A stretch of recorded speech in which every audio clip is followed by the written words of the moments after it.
TV47. Indeed, this is the third edition of Kikao, where on this particular Kikao and Town Hall, we are talking the matters cancer. What is the cancer burden in Kenya? And just before the break, we have talked on research. We have talked so much about research, but what is the technical aspect of research? Do we have capacity as a country in matters research in cancer? And so with me in the audience is Dr. Francis. How are you? Could you please tell us now, what is the technical bit of research in cancer? Thank you, Sheila, for hosting us in this very beautiful auditorium at the University of Nairobi. My name is Dr. Francis Wanyama. I'm an omics cancer researcher with the Department of Human Pathology, University of Nairobi, as well as Department of Clinical Chemistry at the Charité Medical University Berlin in Germany, where we are currently engaged in research that is biomarker-oriented for gynecological cancers. So the problem we have here is that we have very good guidelines, very good templates coming from the government and the policies, but these are not accompanied with the resources. So this has led us, in a state where you only have frivolous kind of researches that lead to students' graduations, but they don't really impact the real management of the patient or change of the trajectory. And that's why you find that there was a survivor, a cancer warrior here who said, she was through and through many hospitals getting wrong diagnosis. And that goes to tell you, that we are also not investing in our human resource to build their capacity to be able to, to meet these challenges that are diagnostic in nature. A cancer like ovarian cancer,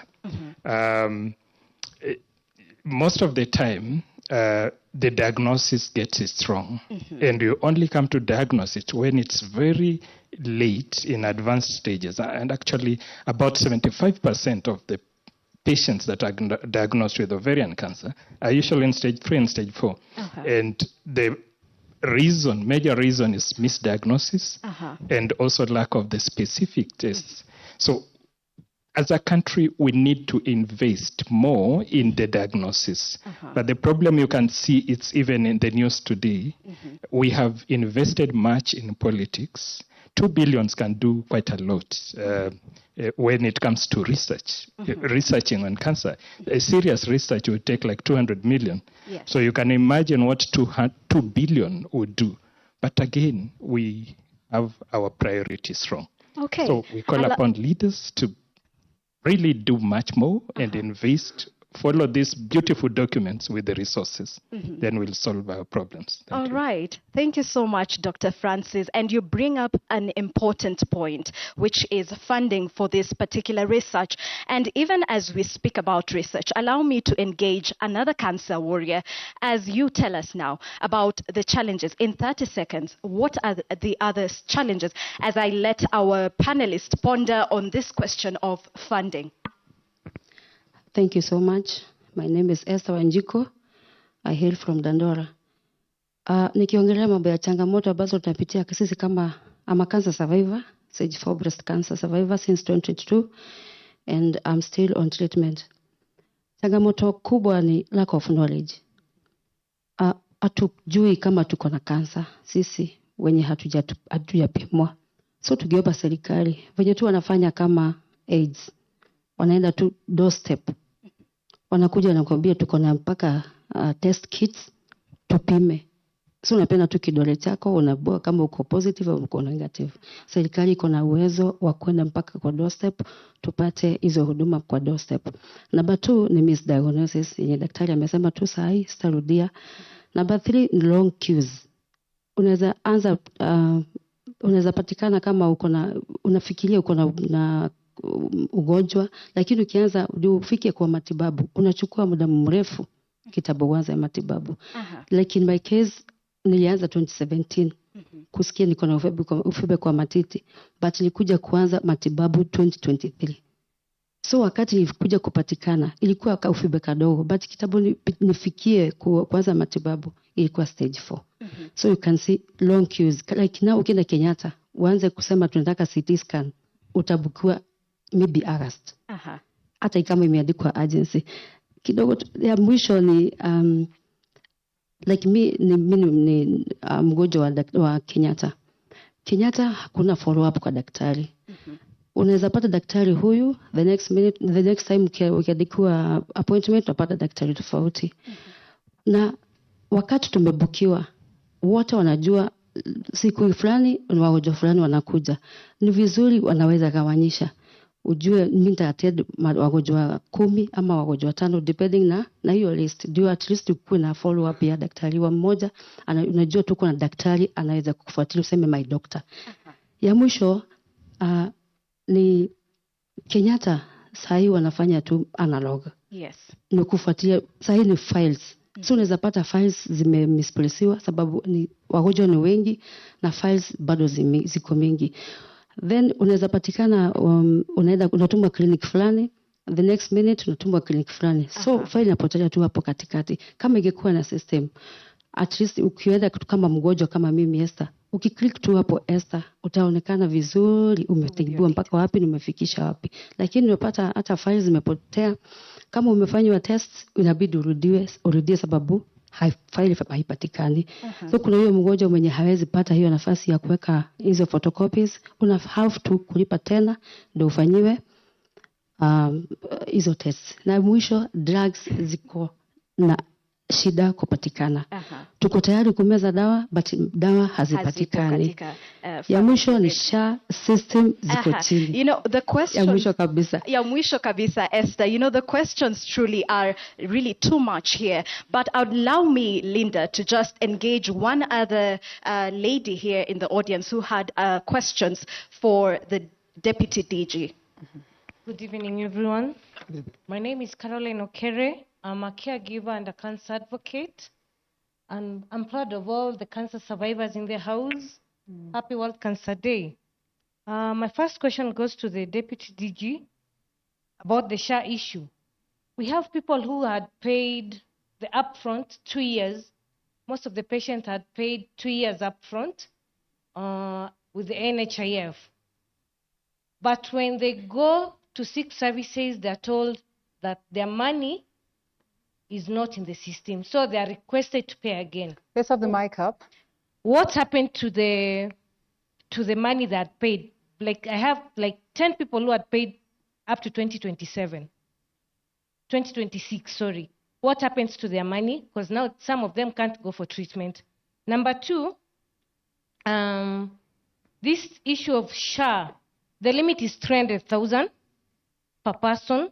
We have patients who get medication and treatment of 100 per session. So this person has gone for 2 medications. She's not done the test and everything. What happens to them after they exhaust the 300,000 limit? What happens to them? Number 3, we have the patients, they have their caregivers. For example, a caregiver loses a patient. What does the government intend to do with these caregivers so that this caregiver goes on with her or his life after losing this patient? Okay, now I would like to throw that to our panelists to answer these burning questions, even as we let our viewers at home to know that they can join the conversation via our SMS line as well as our TV, social media platforms, with the question of the day being, je, umeathirika vipi na mzigo huu wa cancer? Over to you, Linda. Joash will take it up. We go straight to the DG. We go straight to the DG. Okay. Yeah. There's a lot that has been said. I think just listening to what has been said over the long period of time that we've been seated, there is so much context that has come out of the discussants. But there are some direct questions that have been asked. And for me, I'd really like to start by saying that I think it's something that we are really concerned about, just to ensure, as I said before, that everyone is able to access high quality treatment at an affordable cost. So, Caroline, you've raised 3 issues. I think the first 2 I was able to understand. The third one probably you'll need to paraphrase. But what I can assure you is that we do not anticipate that there will be any losses in terms of switching from the NHIF platform to the SHIF platform. There have been some delays in terms of, crossing over. In fact, even now, we are still experiencing some challenges in terms of being able to move employees and so on between the 2 formats. However, the switch over does not anticipate. Actually, it does not just apply to assets alone, even liabilities. The assets that are available will be moved over. The liabilities that are available will be moved over.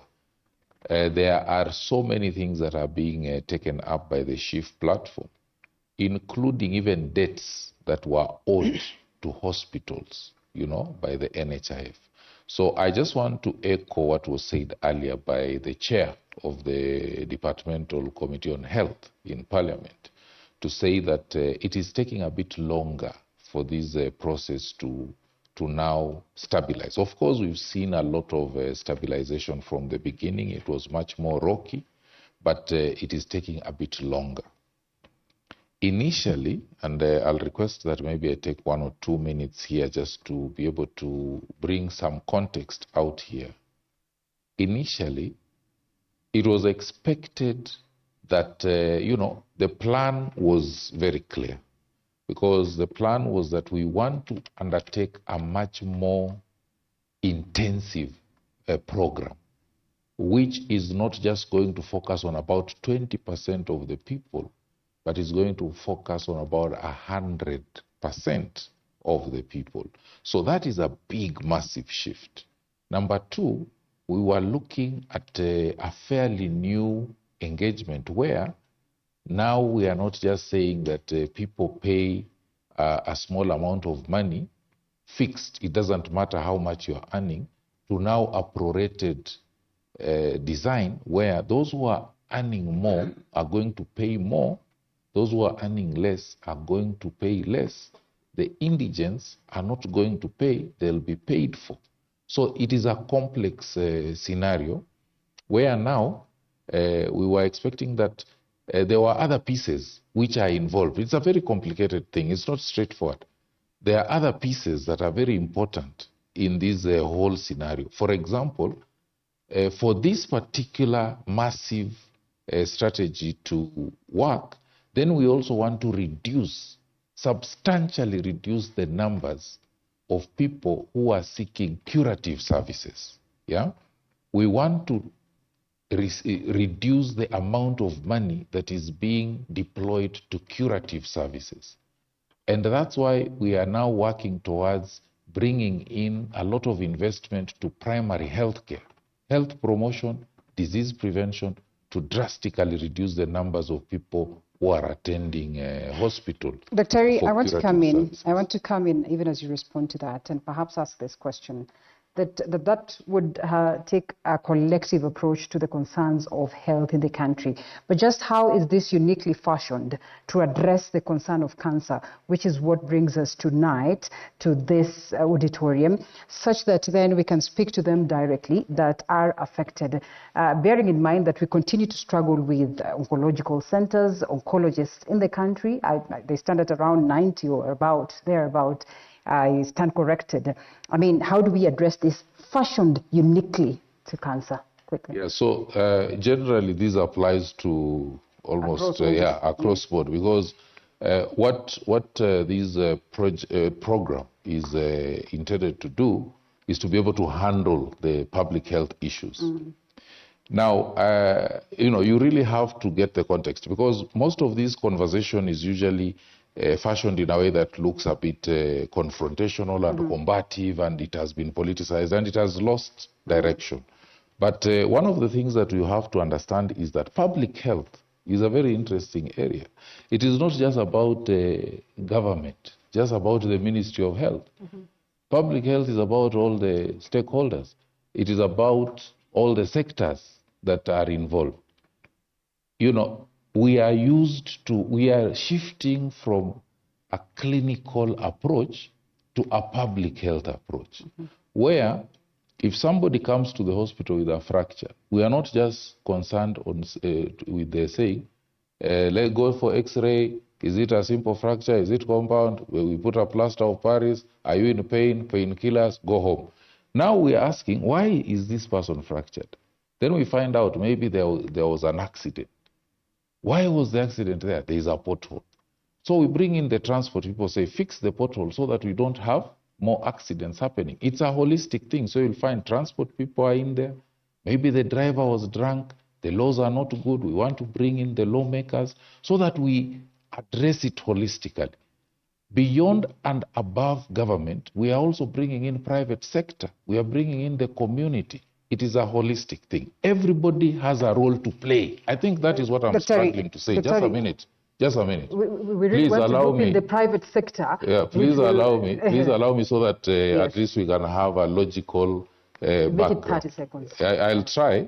Yeah, because these are also very... Proceed. Yeah, and probably also, if you allow me so that I can use the time to just bring it into context. So everybody has to plug in for this to work. Now remember, as we are trying to make sure that all these pieces are lined up so that it works, we were still expecting challenges, because this is moving from something that we are used to a massive kind of platform. However, we started encountering unforeseen challenges, you know, in the rollout. Started encountering unforeseen challenges. The honorable member talked about the design that SHA has taken, where we are having not just one fund, but 3 funds. We have a primary health care fund, we have a social health insurance fund, and we have an emergency, chronic, and critical illness fund. Now, when you look at these 3 funds, they are helping us to now move away from the NHIF design, where the benefit packages were open to abuse. So you find instead of the money going to help treat patients, they were going into building hospitals, putting infrastructure, investing in, you know, it was going into other things. So the benefit packages have been clipped so that we now make sure that the money is going into treatment. Now, when the shift gets exhausted because the benefit packages have been shrunk, I know you've had people saying, we went there and we were told we can only be given 900 shillings. It's because of the design. The majority of the people with that condition will require that 900 shillings.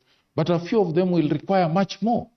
And by the time it goes beyond that, then the ECCIF, the Emergency, Chronic, and Critical Illness Fund, kicks in, you see, so that we have fewer people who require even millions of shillings, but who will be paid for. So you see, it's a bit complicated. Now, what happened? Unfortunately, and the member talked about this, whereas SHIF is funded by premiums, the Primary Healthcare Fund and the Emergency, Chronic, and Critical Illness Funds are funded by the exchequer. They are not through the premiums. So what happened? The money that was supposed to go into these funds, which now reduce the number, the Primary Healthcare Fund reduces the number of people visiting hospital, and the ECCIF now deals with those unique cases which need very high amounts of money, were not capitalized because the instrument that was supposed to raise money to capitalize those funds was pulled out when we had the finance bill 2024 pulled out. So we were not able to capitalize the way it was anticipated. So that created a bit of a problem. Yeah. Now, bringing it to... Dr. we must try to balance this. I think I'm trying to answer the issue of limits so that we are on the same page. Cut to chase. Make it short. Thank you. Okay, so I think if what I just wanted to say is that we are hoping that we can now be able to recalibrate, capitalize the 3 funds, the two funds especially, so that we can now have these other funds coming into play. And when that happens, by the way, we are anticipating that now those limits you're talking about, they're actually low. We are expecting that everybody who requires treatment is going to get that treatment. And in terms of losses, because of the shifts, that is not supposed to happen. It might take a bit of time, but then nobody is going to lose their money just because we are shifting from NHIF to SHIF. Thank you. Thank you, Dr. Ari, for that. And I'm told we are taking a short commercial break. We'll be right back with more questions regarding the burden of cancer in the country.